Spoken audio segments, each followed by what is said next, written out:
and welcome back to podcast Ruang Miku, ruang obrolannya admin Medsos TVRI Maluku dan bersama Miku Monik di sini. How are you, gengs? Hopefully you are fine. Dan kali ini coba tebak ada yang beda nih dari penampilan Eike. Iya benar sekali, Monik sedang mengenakan topi. Ini adalah topi ikonik dari kampung Melanesia. Bener banget, guys. Monik lagi ada di kampung Melanesia di kaki gunung Gamalama, Kota Ternate. Dan kita akan ngobrol tentang Bacarita Maluku Utara dengan salah satu founder penggagas Kampung Melanesia tempat kita berada sekarang. Perkenalkan narasumber saya, Dr. Mokhtar Adam. Halo. Halo. Bentar dulu, ini klarifikasi. Bapak ini, narasumber saya ini punya banyak sekali nama samarannya ya. Jadi ada Om Pala, ada Koota, Bapak, Kakak mungkin. Ini saya sapanya siapa nih, Pak? Om Pala. Om Pala, oke, Om Pala ya kan. Ini kenapa dinamain Om Pala ya? Padahal kayak jauh sekali dengan nama aslinya ya, Pak. Om Pala itu sebutan dari kepala desa di desa.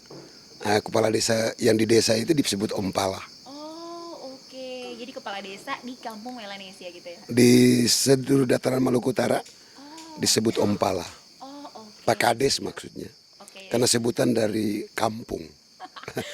Oke. Kampung jadi, itu wong desu. Oke, siap. Jadi Monik sapanya tetap Om Pala nih. Om Pala, terima kasih banyak sudah menerima Monik di sini, udah diterima dan ngajak-ngajak ngobrol di podcast Ruang Miku nih, Om. Kita kalau kesini penasaran banget sih sebenarnya kenapa tempat ini dinamakan Kampung Melanesia sih, Om.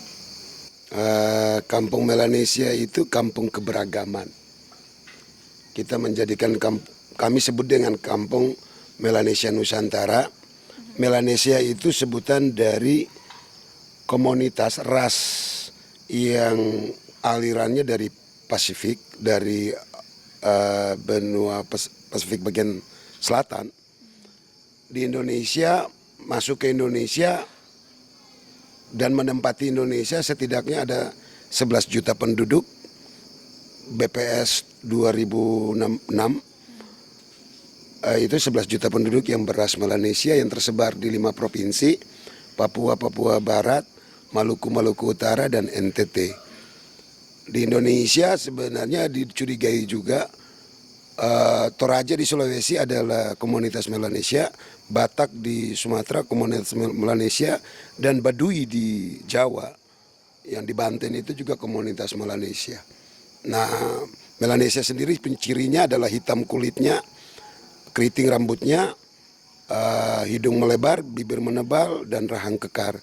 Ini hidup di area Pasifik bagian selatan. Makanya kalau misalnya Melanesia, kalau di pikirannya Monik, kalau misalnya disebutkan Melanesia, pulau-pulau hitam, itu dibenarkan nggak sih? Benar. Benar. Melanesia itu kepulauan hitam. Oke.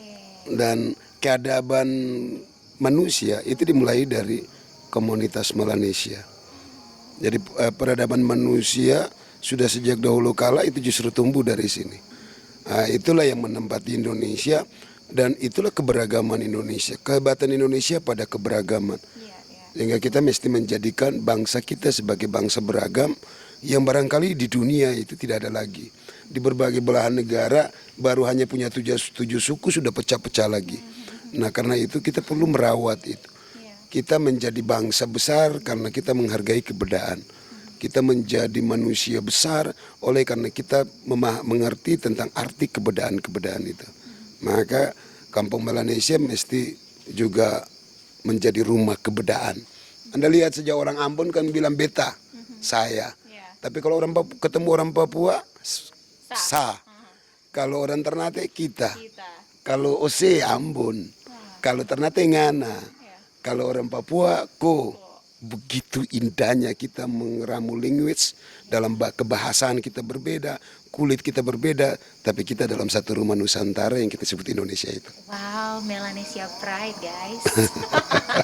Oke, Om, kenapa sih begitu penting sekali Om kayaknya kayak berpikir keras untuk perbedaan ini harus bisa dipandang oleh orang lain sebagai sesuatu yang unik, sampai-sampai ada Kampung Melanesia yang Om bangun. Sebenarnya idenya tuh apa sih yang mau disampaikan gitu untuk orang?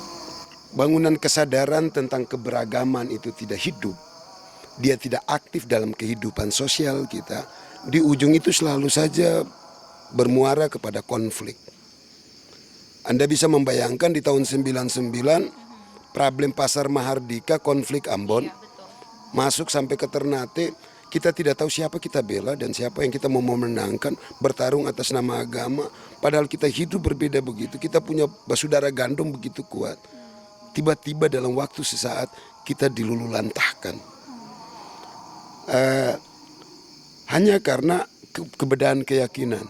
Atau bisa jadi kebedaan warna kulit kita lalu berkonflik. Iya, iya. Padahal bukankah kita sudah menyepakati bahwa ciptaan Allah itu memang berbeda. Dan kebedaan itu menjadi sunnatullah. Tapi kalau itu kita tidak aktifkan, orang tidak saling mengakui atas kebedaan-kebedaan itu berbahaya bagi keberlangsungan.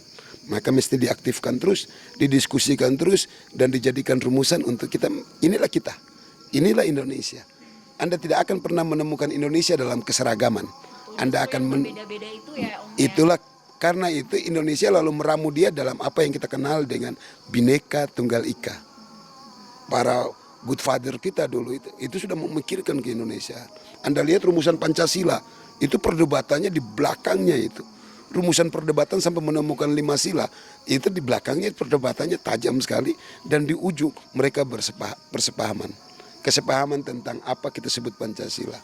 Sehingga mengaktifkan perdebatan-perdebatan kebedaan itu akan cenderung menemukan resolusi-resolusi hubungan kekerabatan manusia dan alamnya itu menjadi terkoneksi. Nah, kita membutuhkan peta jalan yang arah kepada kecintaan akan kebedaan, tidak perlu memperbesar perbedaan, kita terus mengakui perbedaan, tapi kita sama ingin mengalami proses evolusi. Oke, Om Pala, dari sekian banyak nih mungkin strategis pendekatan yang bisa dilakukan agar supaya memberikan pemahaman buat orang lain bahwa perbedaan itu sebenarnya baik, tidak usah terpecah-pecah karena ada perbedaan. Akhirnya lahirlah Kampung Melanesia. Apa sih program-program atau aktivitas-aktivitas yang Om Pala sebagai foundernya ingin lakukan demi dan untuk orang-orang benar-benar tahu keberagaman itu lewat Kampung Melanesia ini? Iya. Ternate saya kenapa selalu ingin menyebut Ternate mesti menjadi motor untuk komunitas Melanesia, karena Ternate itu tempat sembaran, tempat pertemuan antara Polinesia dan Melanesia. Anda menemukan orang Ternate itu hitam kulitnya tapi tidak keriting karena terjadi perkawinan silang dengan Polinesia. Kalau Anda membaca jurnal riset dari Skotlandia, ada beberapa peneliti itu menemukan spesiesnya ada di Obi. Ada satu pulau di Makian. Makian itu dipecah pada 2 bentuk bahasa, ternyata representasi di ilmu linguisnya Polinesia dan Melanesia. Di Makian. Sehingga ada Makian Timur, itu cenderung bahasanya adalah Polinesia, dan Makian Barat itu cenderung Melanesia. Dan membentuk struktur bahasa di Maluku Utara. Jadi kalau Anda ke Makian Barat itu cenderung melahirkan bahasa Ternate, bahasa Tidore. Tapi kalau ke Makian Timur ketemu Wedat, Haltim dari rumpun bahasa. Itulah keberagaman. Kalau Anda ingat lagi peneliti kita Wallace tentang evolusi manusia, itu juga ditemukan di Halmahera, walaupun Wallace nanti sakit malarianya di Santiong. Maka kita telah menjadi manusia global sebelum Adam Smith menulis tentang pasar global. Orang Maluku itu sudah menjadi manusia global sebelum Ratu Elizabeth sadar bahwa komuniti rempah itu ada di Kepulauan Maluku. Walaupun nanti Columbus menemukan Kepulauan Karibia yang menjadi sumber dari menemukan benua Amerika, tapi inspirasinya bahwa cengkeh dan pala menjadi komoditi untuk menjadikan manusia global. Ya, setuju deh. Anda lihat di Eropa bagaimana Jerman ingin bersatu. Jerman Barat, Jerman Timur bergabung menjadi Jerman. Lalu negara-negara Eropa menjadikan Euro sebagai kesemakmuran bersama. Di Maluku Utara sesungguhnya telah dirumuskan dalam motif Forbon. Ada perumusan kesepakatan motif Forbon mengakui negara-negara state yang ada di Kesultanan Ternate, Kesultanan Tidore, Kesultanan Jailolo, dan Kesultanan Bacan. Tapi mereka bersepakat satu rumah yang namanya Moluku Keraha. Moluku Keraha bukan negara, kesemakmuran yang seperti dengan Uni Eropa. Betapa indahnya masa lalu telah merumuskan kebedaan-kebedaan itu, dan kita menjadi bahwa manusia itu masa depan kita, jangan lagi kita bicara sekatan-sekatan. Iya. Besok Anda bisa ke Scotland, Anda bisa ke Amerika, bisa ke Jepang, dan Anda sesungguhnya menjadi manusia global. Masa kita masih bicara orang hitam putih, kita masih bicara orang suku, kita masih bicara orang agama, padahal lintasan manusia tak lagi berbatas. Untuk keadaan saat ini nih Om Pala, kalau menurut Om Pala, untuk masyarakat Maluku Utara sendiri, masihkah mereka masih ada sekat terhadap perbedaan-perbedaan itu, entah itu warna kulit, bahasa, suku, agama, dan lain-lain? Kalau Maluku Utara, dominasi itu tidak, sejak dari dulu memang tidak terlalu kuat. Anda belajar lagi tentang konflik Maluku Utara. Maluku sampai dengan Malino beberapa kali dalam kesepakatan Malino. Maluku Utara tak pernah ada kesepakatan Malino, tidak pernah ada forum perdamaian, kesadaran kolektif sosial yang membangun kesadaran untuk keberagaman, merajut kembali. Sehingga tanpa ada forum, tanpa ada national policy untuk datang. Kalau Maluku sempat Wapres datang, Yusuf Kala harus bikin pertemuan Malino di Maluku Utara, tidak ada. Dan sebenarnya sejak dahulu kala orang Maluku Utara itu sudah membangun kebedaan.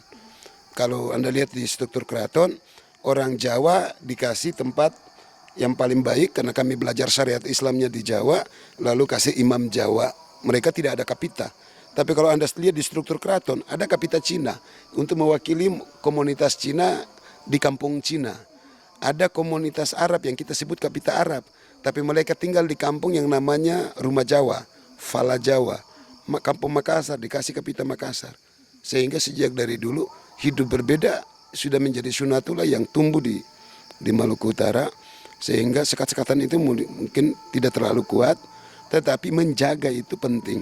Karena dulu juga kita biasa kok masuk gereja untuk teman kita yang meninggal, contohnya saudara kita biasa kok bikin Isra Mi'raj.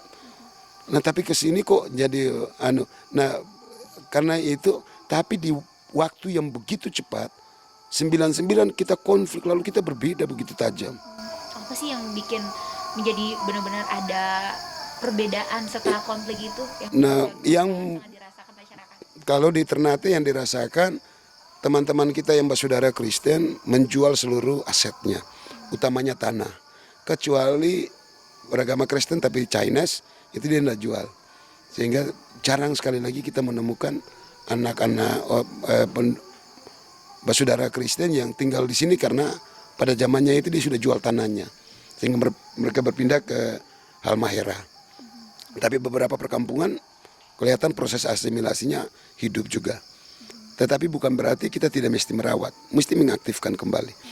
Karena itu Kampung Melanesia, kalau bulan Ramadan bersaudara Kristen yang menyiapkan sajian untuk buka puasa mahasiswa Muslim. Wow, keren. Kemarin Idul Adha, mahasiswa Kristen, GMKI, LMD yang bersaudara Kristennya yang mengundang bersaudara Muslimnya dalam kurban.